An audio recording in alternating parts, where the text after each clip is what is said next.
I'm going to ask Macauley now to give his input. He's speaking from the Glasgow School Students Union from the perspective of the young person. So, Macauley. Thank you very much. Great of you to invite me here, and it was absolutely fantastic to hear the inspiring struggle about how they took on the government and won in that particular battle. Great example for our time just now.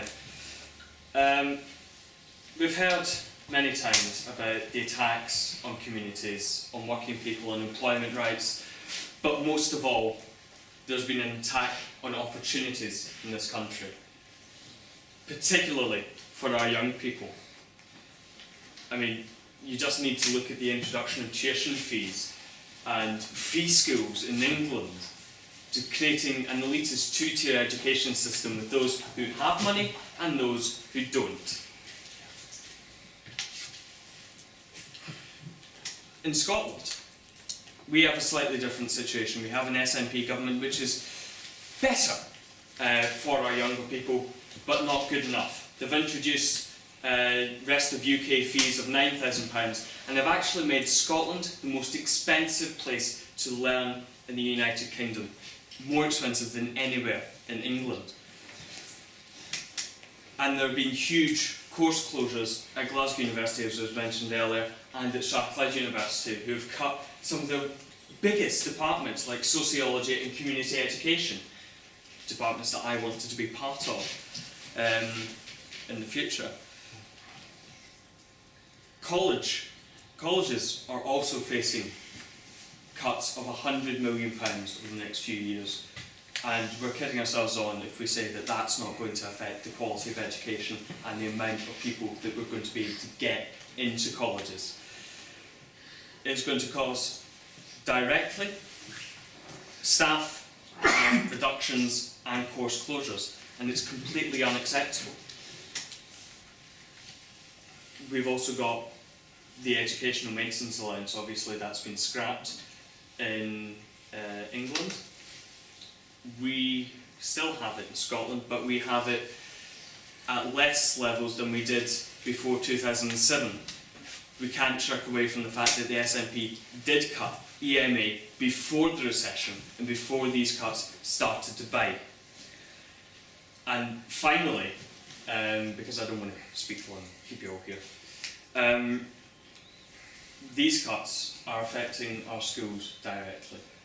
There are so many teachers who are not losing their jobs officially, but taking early retirement, and there are so many courses and so many subjects that are now being shut off in so many schools, which limits the opportunities that our young people have to go on and be who they want to be in the world. And finally, we have to tackle the arguments that is being used by this government. These cuts are not an economic necessity, they are simply ideologically driven by the Tories to cut the state, and it's fundamentally wrong, and nothing will ever change that. On a final note, I would just like to say that Glasgow School Student Union, of which I am convener, is proud to be supporting these strikes on November 30th, and we will refuse to cross any picket lines if there be them outside schools.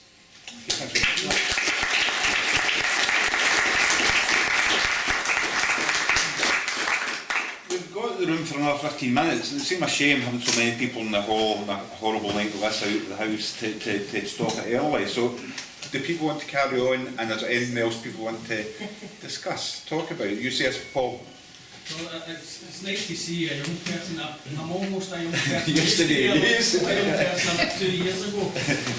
So it's nice to see a young person coming through, and you're talking about, you know, the fight and all that kind of stuff. The UCS work-in happened before I was born, so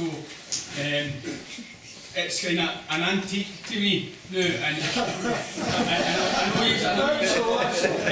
he's all dead passionate about it and all that, but see the Boilermaker talk is out my head and all that kind of stuff. But no, I think the key is about young people. It's about kind of inspiring young people. It's about young people getting involved and coming to meetings and stuff like that. if you're talking about the fight and stuff and becoming politically aware, you know, you become, I certainly became politically aware because of a teacher called Pat Fahey that worked in St Andrews, and you know, it's about making sure that young people are taught modern studies and things like that, so that they can become politically aware and then actually decide that they kind of want to do something. We're kind of, I think, my experience, I certainly have been myself quite disillusioned with unions and politics and stuff like that for a number of years. And I was sitting in work. I work for the social work department, and I work for the public sector. So I'm kind of sitting there, and I'm sick of listening to people saying the union does nothing, the union does nothing for us, and all that kind of stuff. And I was kind of on that bandwagon, but then kind of realised that, well, the union's made up by its members, and instead of sitting there talking and moaning about it, I need to become more aware about what's happening politically, you know, about becoming more vocal and learning that how, you know, I don't want to look stupid in front of a crowd of people. Do you know what I mean? So I don't want to be sitting there, you know, putting my head above a parapet and making an arse of myself, basically, kind of thing. So, and the thing, so I decided I would become a shop steward and try and learn more about it, and it's been very frustrating, I have to say, over the past 2 years, because you go into a room with a group of people who are sitting talking a foreign language. You know, there's a thing, what's that word, Tommy? It was to do with, in fact, it might be something like on this, I'll give you an example, like plenary. Is that what it is? No, I don't think that's on that, I don't. Oh, it is closing plenary, there you go. So closing plenary, on this leaflet there's a word that I don't understand, and you go into a room with people that you work with, and they're talking this foreign language, they're talking about things, the plenary, and I moved to do this and I moved to do that and all this kind of stuff, and it's difficult for young people to get involved and get into the kind of politics of things when the environment where these things happen is kind of intimidating, you know. So I was inspired. It's good, nice to see a young man on talking in front of a group of people. It's great to hear that the students are getting active, and the women who left earlier on, you know, talking about that centre in the east end of Glasgow where, you know, other people went there for help, and the number of young people on the march, you know, that's all good news for me, you know, and I think it's. I think that's the key. It's about getting young people involved and engaging them on a level where it's no words like plenary and blah, blah, blah, blah, you know, so speak English, talk to them on their level.